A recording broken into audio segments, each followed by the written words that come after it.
Hello, beautiful light-filled souls. Thank you for tuning in to this particular show with Dr. Alberto Villoldo. This was an interview that was conducted at the summit last summer, but I want this to be available to you on YouTube and on my podcast. Please check out the links below for my offerings. I love connecting with people individually for readings and am enjoying the spiritual community as well as the writing community that I'm hosting this summer. Thank you for tuning in, and I hope you enjoy. I'm so excited to be here with Dr. Alberto Villoldo. He is a medical anthropologist and former professor who completely changed his life. And as a professor myself, I'm so fascinated in his journey into studying shamans and studying energy work.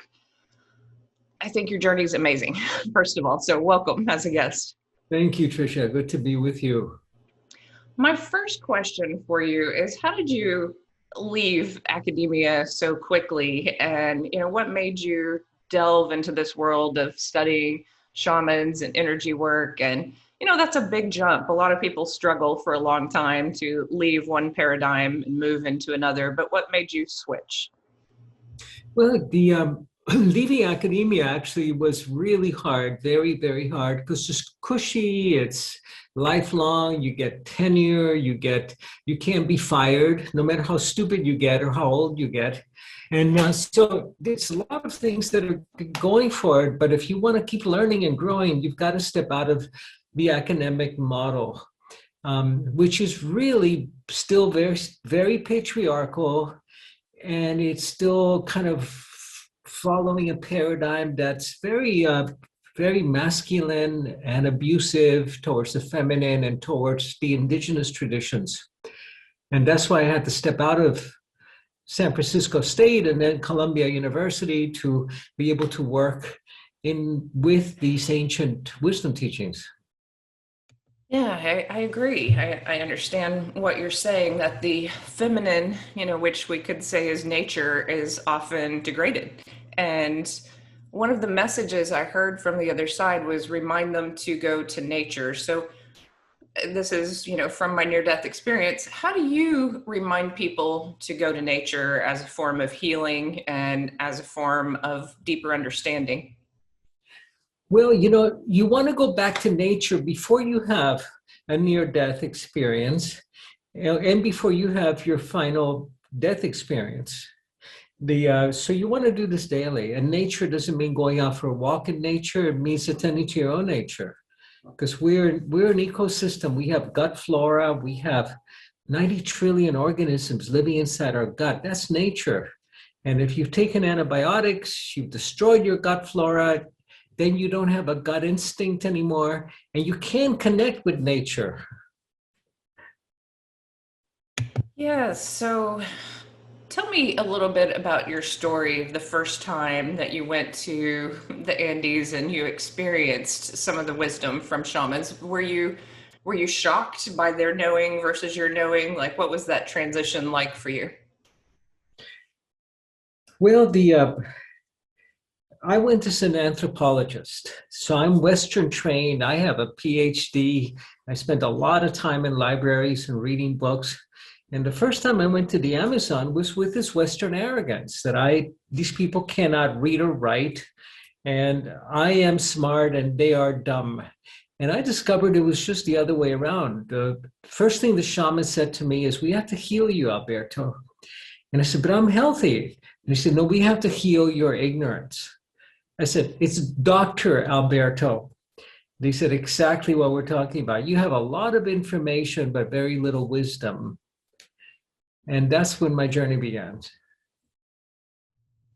Yeah, so one thing I've noticed about on this journey, just working with different people, is right after my near-death experience, I went to hear a shaman speak, and I felt like the ground was speaking through this man. Like, I've been to many different places, seen people talk on many different stages, and there was something powerful about using the earth as a way to speak, and that really stuck with me. Do you know what I'm talking about? That experience where someone talks from deeper wisdom and power? Have you observed that? Yeah, this goes back to just my comment that there's a difference between information and wisdom or knowledge. Information is knowing water is H2O. Wisdom is being able to make it rain. Information is being able to come up with a diagnosis. Wisdom is being able to heal. And when you practice wisdom, then you're part of a whole. That is the earth. It's the mother. It's the feminine. You are her child. And your agenda is not only the human agenda, but the agenda of the mother of the planet. And for those who are listening and who are listening to this interview, could you explain at a basic level of the feminine principle and the masculine principle and how it's out of balance, perhaps in the West and in academia, and what we can do perhaps to shift into greater balance? The Western paradigm is innately a masculine paradigm, and it comes from our story of origin. As a medical anthropologist, I went to the Amazon and went to villages that had never seen a light-skinned person before. And the kids would come running to me and rub my hands to see if the white dirt would rub off. And if you want to learn about a culture, you ask them about their first story. What's the first story ever told? It's the story of origin. And our story of origin is one in which we were kicked out of the garden. We were kicked out of paradise, and nobody else on the planet was kicked out of paradise. They were given the garden to be the stewards and the caretakers of the garden, but we were kicked out from our original nature. We can't talk to God anymore, to the rivers or to the trees. And as we're being cast out, the voice says to the woman, "And cursed is the earth because of you, woman."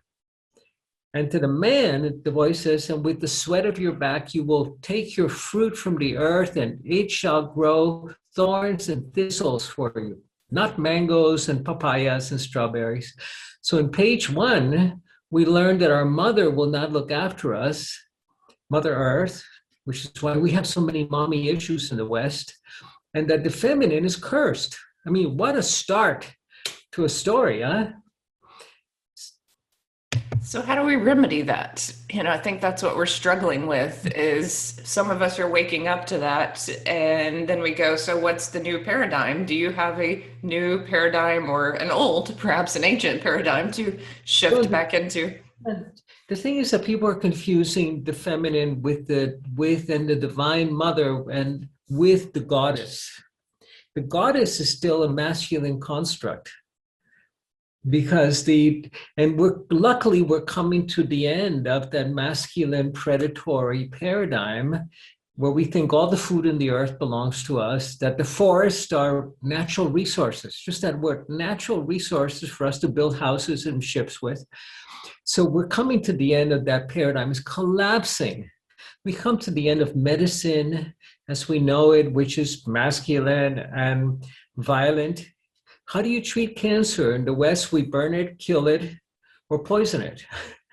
And so this paradigm is collapsing around us. And we're coming back to nature. We're coming back to the earth, to our bodies, to each other, to communion, to feelings, to give up the struggle, to give up the battle. So it's happening naturally. And this is an evolutionary process. This is happening. We're having the opportunity to become a new human as well. Not just a new paradigm, but a new human. So what do you teach in the Light Body School? What do you teach people about energy and about changing and about how to work with energy? Well, when I went to the Amazon, I basically was directing a lab at San Francisco State University, a small neuroscience lab. We were studying to see if we could create psychosomatic health. And and I discovered that we couldn't. We could only create psychosomatic disease because the mind actually is, you need to stop the mind to come into psychosomatic health. So I closed my lab. I was looking out of the wrong end of the microscope, and I went down to the Amazon to study with people that only had the mind to heal, and plants, and the great medicine plants. And one time I got a bite that got infected. And in the Amazon, it's like a big living biology experiment. So it started turning green, and I was with the shaman, and I said, "Oh, I got an infection."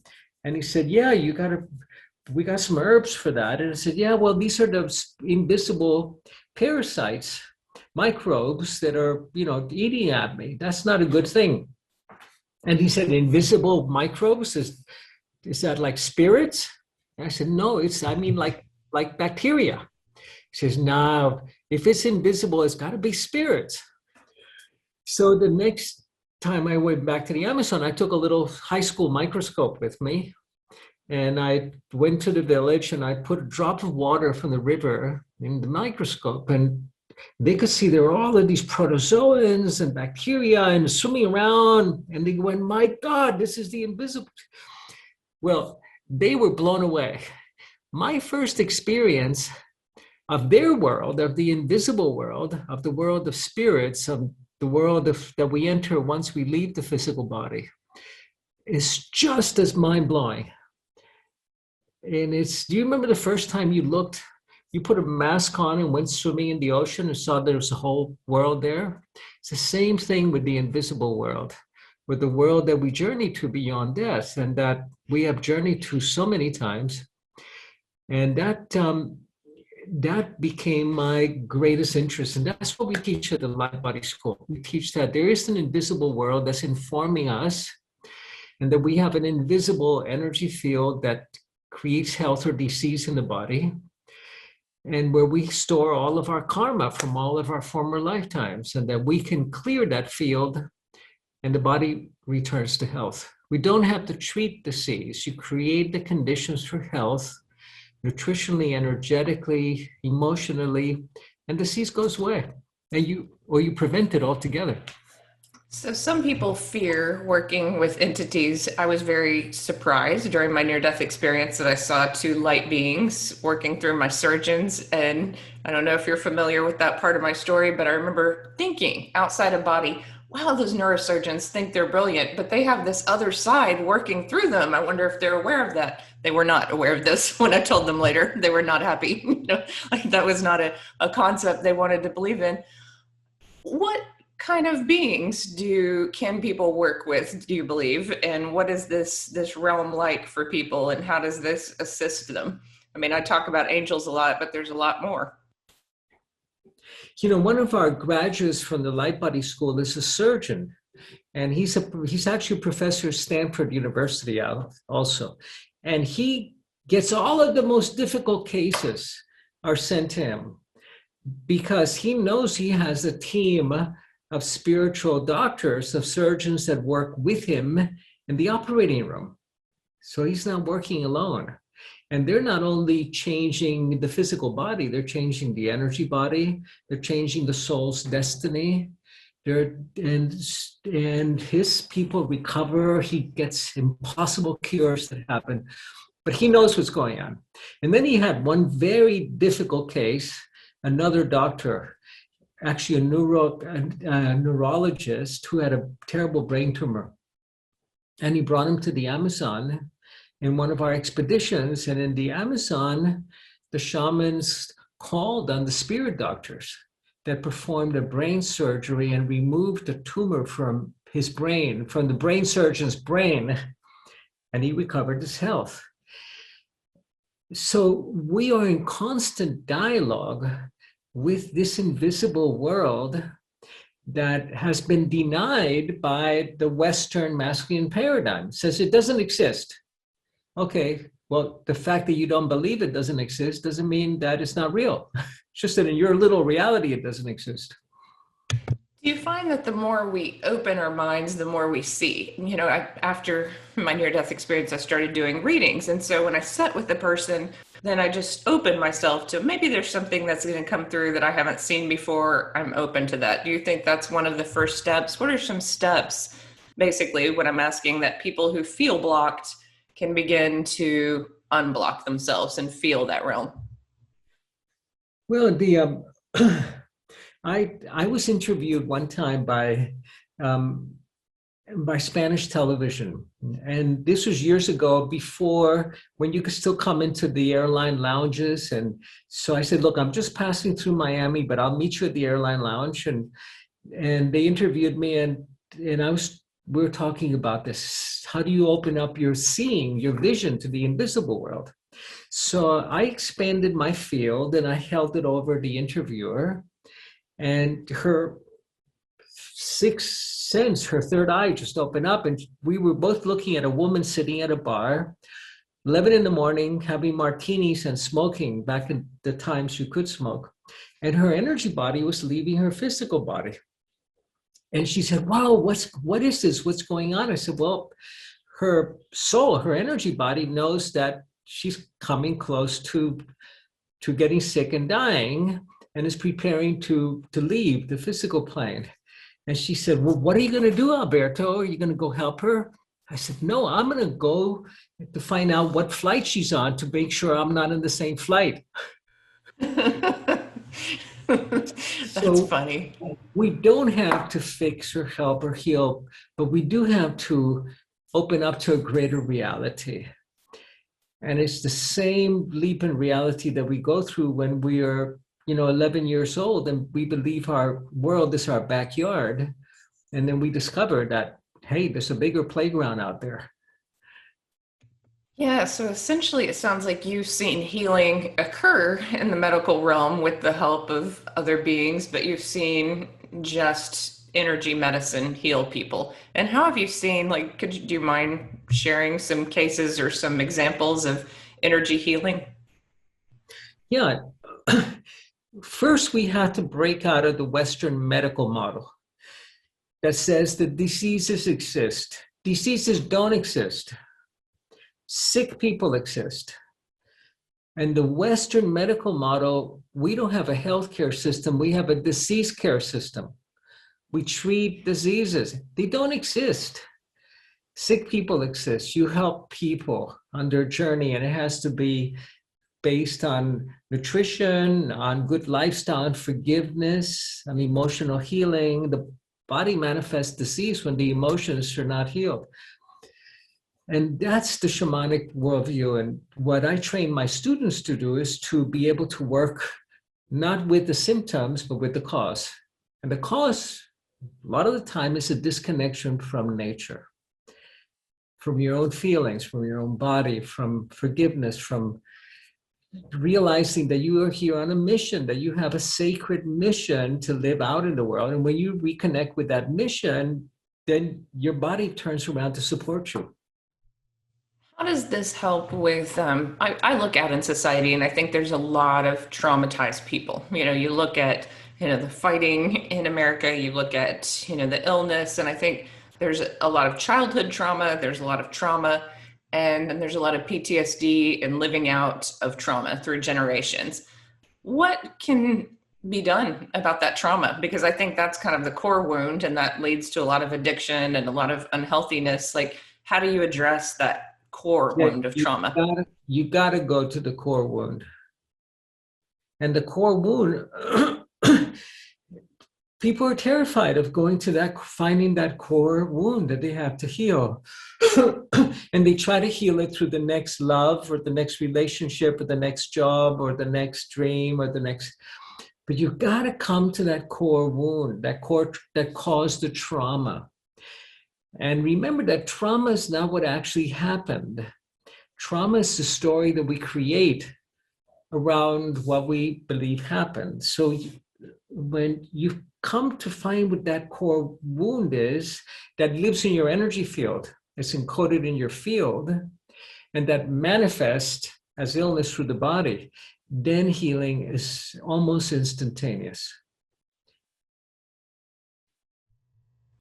Yeah, so with that knowing, that healing can be instantaneous, could you give me an example of someone who you thought, oh, wow, this person is really sick and I can't imagine, a massive change happening to them? Have you seen miraculous changes in people? Yeah, I mean, the most miraculous one that I saw was with me.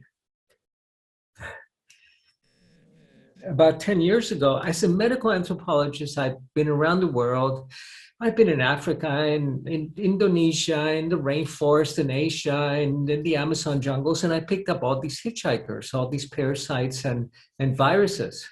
Like there are 5 kinds of hepatitis. I had all 5 of them. And they put me on a world map. My energy was drooping. And I remember I was in a conference with Miguel Reese and Greg Braden, and Greg was saying to me, Alberto, you're just getting old. Just have to deal with it. I went for a full medical checkup, and they found that I had 20 different parasites and viruses. And then my liver was shot. They told me to get a liver transplant list, to get in a liver transplant list. And my heart was full of holes. And I had parasites in my brain. And I knew maybe I could get a new liver and maybe a new heart, but where was I going to find a good brain? They're hard to come by. And so I did the Western medical treatment to kill the parasites. And Western medicine is really good at killing things. But then I had a dead liver, a heart full of holes, and a brain full of dead parasites. And that's when I did the energy medicine and grew a new body. That's the title of my most recent book, because there are 3 species, and there are 40 million species in the planet. And there are only 3 of them out of 40 million that don't have death programmed into their DNA. Every other species, 39.99 million, have a death program. There are no grandmothers in nature. Menopause doesn't exist in nature. As soon as you're not able to have babies, you're eliminated. Except for humans, orcas, whales, and dolphins that have the biggest brains to body weight ratio. So we're not programmed for death, we're programmed for immortality. And so what I did was to grow a new body, is to clear my energy field from the genetic information that's stored in the field, the way my mother, my grandfather, my great-grandmother died, the cancers, the dementia, clear all that from the field, support it with really good nutrition, and then download version 2.0 of the human software. And I grew a new body. I have a new liver, a new heart, and a new brain. I agree with this. This is something that unfortunately not too many Western doctors are happy with, but I had tumors on my thyroid at one point, and I went on a cleanse and went through all kind of meditations around that. Then a few months later, they went back and they checked and there were no tumors. And I was like, okay, awesome. And they thought, well, I guess our medication's working. I was like, it is definitely not your medication. It is my meditation and it is my eating habits, but this isn't something that is accepted a lot of times. Well, you can't wait for what's accepted. Yeah. If you want to be accepted, you got to decide in your life. Do you want to be valuable or do you want to be likable? And if you choose for being liked instead of being valuable, you're in a dead-end path.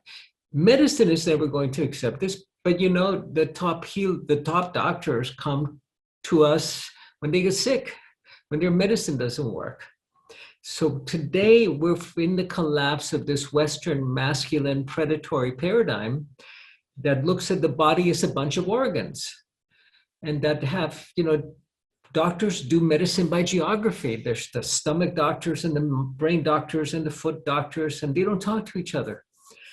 God didn't design the body as a bunch of organs to be treated by 10 different specialties. So you have to become your own shaman. You have to become your own healer and your own medicine woman or medicine man. And then hire one when you need one, but don't fuck. Yeah, your books are great on teaching people how to become their own shaman and how to really connect with this world. If you were to distill some of that wisdom, just for this quick talk for someone who's listening and they can read your books later, what's one way that we can, instead of using our mind for stress and agony and pain, I always say meditation's a way out of this. What's one way the brain can begin to start healing the body, like just today? You got to begin with the gut. You cannot first, I'll take you to the brain in a second, but you got to repair the gut first. You got to get the sugars out of your system, because sugars is what takes you to cancer and to short life, long death. the formula is you want to live a long life and a quick death and die quickly. You don't want to live a long life and die slowly. And in the last century, human lifespan has increased tremendously, but not health span. What's increased are the morbidity years, the years you're going to be in a wheelchair, the years you're going to need somebody to change your diapers, an old person. That's what's increased. We're getting sicker longer. And as an anthropologist in the Amazon, I was amazed that there was no cancer, no dementia, no heart disease.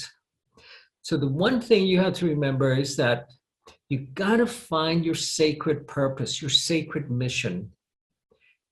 And once you find that, then you will have the resources, the health and the strength and the energy and the money and the time to execute. And I believe that's because there are forces working through you too. Just as you said, there, the doctor who has worked through, when you have a strong purpose, you're assisted on the other side in so many ways. Like sometimes I can just feel the energy. I can't even put it into words. I just know that it works through me. Spirit takes care of the details. See, if you look at here's a little anthropology. The 4 steps in the development of religion is that the first step is that God is outside of you and it needs to be appeased, and you need to make burnt offerings, the Old Testament. Need to appease the God to take the storm away or to prevent the drought, or God is outside. Then the second step is, wow, God is within as well. And we're kind of in that second stage where we discover the divine is within us. And the third stage is that Spirit is not only in us, but Spirit can work through us. It can work through us. Wow, extraordinary. The love and the compassion and the sacred heart and the Spirit works through us. And the fourth step is that Spirit works as you, as me. That we're not only Spirit working through us, that's still separation, but that you are Spirit disguised as you. I'm Spirit disguised as Alberto. So it's not only working through us, but as us. Love that. What's the last part? And that's when we take part in what the shamans call dreaming the world into being, into co-creating. Yeah, I just remembered or learned something right there that, it's great when we're worked through, but to consider the self as the sacred spirit that is working in this world too is important. It's beautiful. And it's a co-creation that I believe, and tell me if you get this, but I believe the next 5 years are just going to have a breakthrough in massive amounts of study around energy healing, around new forms of energy healing. I feel like you're a pioneer for sure, but I feel like the world is just going to explode with more focus on this. I think it's going to happen in the next 5 months. I think it's now. Cool. Because I know that we're running out of time, but I want to share a thought with you is that there's been 5 great crises in the story of the planet since life appeared on the planet. 5 great extinction events, massive extinctions of species being wiped out. And we are in the 5th one. The one before this one was when a meteorite struck the planet and the dinosaurs were wiped out. This one is man-made. And in the last decade, there have been more species becoming extinct than in all of the other ones. Most of them microscopic species, the little insects that we don't see very much. I remember driving through New England in a fall day and having so many bugs splattering on my windshield. Today you drive at the end of summer and there are no bugs. There's so much extinction happening. And during these times of climate crisis, of possible extinction, nature takes the foot off of the brake, the evolutionary brake, and steps on the evolutionary accelerator. Normal times, evolution follows the laws of Newtonian physics, slow incremental change, people evolving in between generations. In times of crisis, she switches over to quantum evolution. quantum speciation, quantum leaping, becoming a new species. Newtonian means slow incremental. Our children will be smarter. The next generation will be better. Quantum means that you and I, all of us listening to this, are going to evolve within generations, within our generation. We're going to become a new human. We're going to grow new bodies that age and heal and die differently. So it's happening now. Absolutely happening now. Yeah, I felt this from the time I was a kid. I kind of knew where I was going, and I knew that I would die not looking as old as most people did. I knew that I'd age differently. That was something I knew as a kid. And it's taken a while to get to that point. You don't understand how, but there are just certain things that we know. And when you say this, I know it's the truth. I also felt at the beginning of this pandemic that there was so much information that was available to us all that could be downloaded, that if you wanted a quantum leap, it's just right there. The information is just right there. The veil's thinning. You can jump in and grab onto it and go. And just let me close sharing a quote from the shamans, the Andean shamans that I've had the privilege of working with. They're the old sages, the wisdom keepers. They believe that we're at a time that they call the Pachacuti, the end of time and the beginning of a new era. And that at this time, the gates of hell have been flung open. There are all of these beings and creatures and energies in the planet that are pretty wild and pretty crazy, some of them in politics even, in elected office. The gates of hell have been flung open, all these demons running around, but the gates of heaven have also been flung open. There are these angels and seraphims and cherubims and amazing consciousness and ancient wisdom keepers and multidimensional beings that are available to guide Earth and us. That is extraordinary. So this is an amazing time where we can evolve not only physically, biologically, but spiritually, and go through those gates that our mythology says we would only be able to go through after we died. We can do that while alive today. I love that bringing more of heaven to earth, that if we choose to do that, we can do that. Yeah. And I'll close with one question. If some of my followers, or if I signed up to go through your program, the Four Wind Society, what do I learn? What would you teach me? Well, what we do is we train people that want to make a difference in the world and that want to become basically modern shamans that are steeped in brain science and neuroscience and also in the ancient energy medicine practices. And many of our students grow into a new career where they can make a difference in the world and love what they do and help people. They become health coaches.